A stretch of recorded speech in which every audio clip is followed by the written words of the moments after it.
Hello বন্ধুরা, সবাই কেমন আছেন? আশা করি ভালো আছেন। তো এই ফলটা দেখুন কত সুন্দর।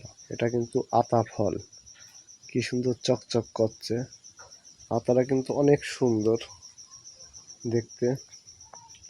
তো আজকে সকালবেলা গাছের থেকে পাড়িছি, আমার বাড়ির গাছের থেকে পাড়িছি।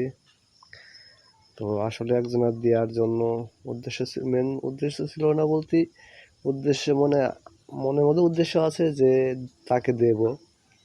তো হঠাৎ করে আজকে সকালবেলা, গতকালকে একটা পেড়ে রেখেছিলাম, তো বেশিরভাগই পাড়ার মতন হয়ে গিয়েছিল।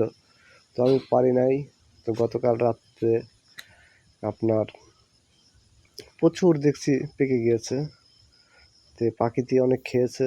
তো সকালবেলা আবার ঘুমো করে কটা পেরে ফেললাম, 13টা মতন পারলাম। তো সব বাড়ির আশেপাশে দিলাম, সবার একটা দুটো করে দেওয়ার পরে আর আরেকজনকেই সবচেয়ে বেশি দিয়েছি, যে সেখানে 6টা আতা দিয়েছি তাকে।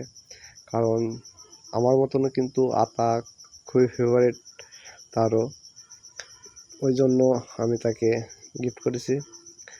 তো আতা খেতে কার কার ভালো লাগে অবশ্যই কমেন্টে জানাবেন। আর এই আতা কিন্তু খুবই একটা সুস্বাদু ফল। যে এই আতার সাথে আরেকটা জিনিস আছে, আপনার মেওয়া ফল। আমার খুবই ইচ্ছা মেওয়া ফল গাছ লাগানো, কিন্তু আমি চারা কোথাও পাচ্ছি না। নার্সারির চারা সেরকম একটা ভালো হয় না। এর আগে একবার নিয়ে এসে লাগাইছিলাম, সে হয় নাই, গাছটা মারা গেছে।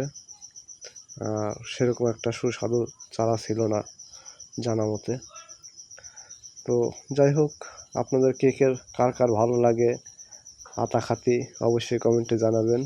আর ভিডিও যদি ভালো লাগলে শেয়ার করে অন্যকে দেখার সুযোগ করে দিবেন।